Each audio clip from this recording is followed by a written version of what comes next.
요즘에는 어떤 모델이라고 하더라도 새 차 사는 게 자기 만족도를 극강으로 높이게 되는 수단이 되었다는 생각이 들 정도로 상품성이 좋게 출시되고 있습니다.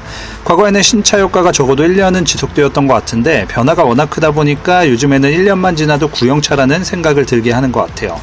이러한 배경에는 국산차 메이저 회사인 현대자동차의 재빠른 신차 출시 사이클이 자리하고 있는데, 이번엔 아빠들의 현실적인 드림카로 불리우고 있는 팰리세이드 풀체인지가 역대급 반전을 예고하고 있어 화제입니다.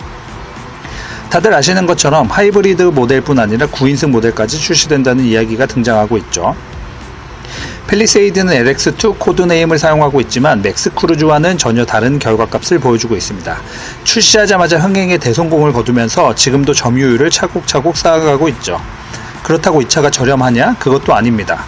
현행 모델에서는 2.2 디젤 혹은 3.8 가솔린을 선택할 수 있는데, 전자의 2휠 드라이브 7인승 엑스클루시브 모델은 4,044만원, 후자의 2휠 드라이브 모델 7인승 익스클루시브 모델은 3,896만원입니다.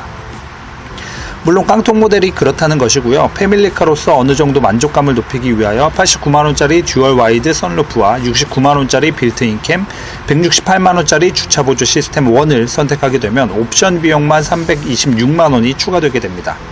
어떤 모델을 선택한다고 하더라도 4천만원대의 비용을 생각해야 되기 때문에 전혀 저렴하지 않은 모델이라고 할 수 있습니다. 그럼에도 불구하고 중형 SUV와 미니밴의 수요까지 쫙 빨아먹고 있으니 대단한 모델이라고 할 수 있습니다. 지금은 풀체인지를 앞두고 있기 때문에 잠시 주춤하고 있긴 하지만 한때 현대자동차에서 가장 많이 판매된 SUV에 이름을 올린 적도 있습니다. 브랜드 내에서 효자 노릇을 단단히 하고 있는 모델이다 보니 완전 명령에서도 상품성을 좋게 구성할 수밖에 없을 텐데, 아마 많은 이들의 관심을 받고 있는 영역은 디자인 부분 아닐까 생각됩니다.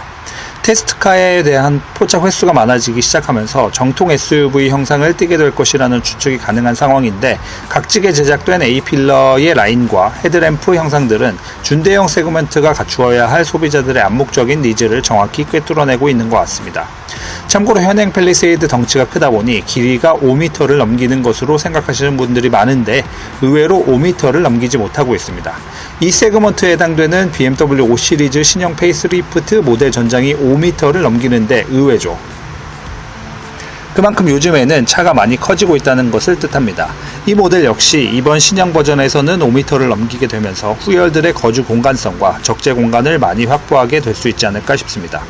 무엇보다 기대를 모이는 포인트 중 하나는 팰리세이드 풀체인지 9인승 출시 여부입니다.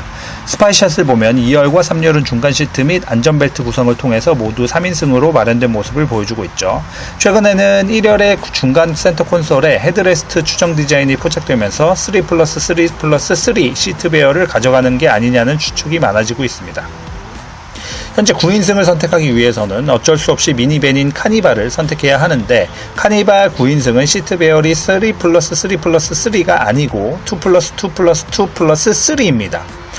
그런데 팰리세이드에는 4열을 거치하게 되는 게 구조적으로 문제가 되기 때문에 1열에 임시 방편으로 시트를 하나 더 추가한 것으로 보입니다. 일각에서는 대중적인 자동차에 9인승 모델을 추가하는 게 말이 되느냐고 반문하시는 경우가 있는데, 박시한 형태로 더욱 넓어지는 실내 공간에서 전혀 불가능해 보이지는 않습니다. 특히나 최근 현대자동차는 컬럼식 기어 변속기를 탑재하고 있기 때문에 1열 공간이 많이 남습니다. 역대급 반전을 노리는 게 오히려 부자연스럽지 않고 자연스러운 현상으로 보이는 것 같기도 합니다. 팰리세이드 9인승이 출시될 경우 단순히 탑승 인원이 많아지는 것에만 장점을 가져가는 게 아니고 6인승 이상 탑승으로 고속도로 전용차로까지 이용해 볼 수 있다는 장점이 있습니다. 요즘 주말에 이곳저곳 여행 가는 일들이 일상화되고 있는 상황에서 판매량에 적지 않은 영향을 미칠 수 있다는 포인트로 작용하지 않을까 싶습니다. 게다가 개인 사업자가 업무용으로 9인승 모델을 구매할 경우에는 부가가치세 환급도 받을 수 있고, 18세 미만의 자녀를 3명 이상 둔 가정에서는 취득세와 등록세까지 감면받을 수 있습니다. 최근 현대자동차가 공격적인 디자인을 바탕으로 국내를 넘어 세계 시장에서도 유난히 좋은 성적표를 거둬들이고 있는데, 당장 일본 차를 앞지르는 게 어려운 일도 아닌 게 된 것 같습니다.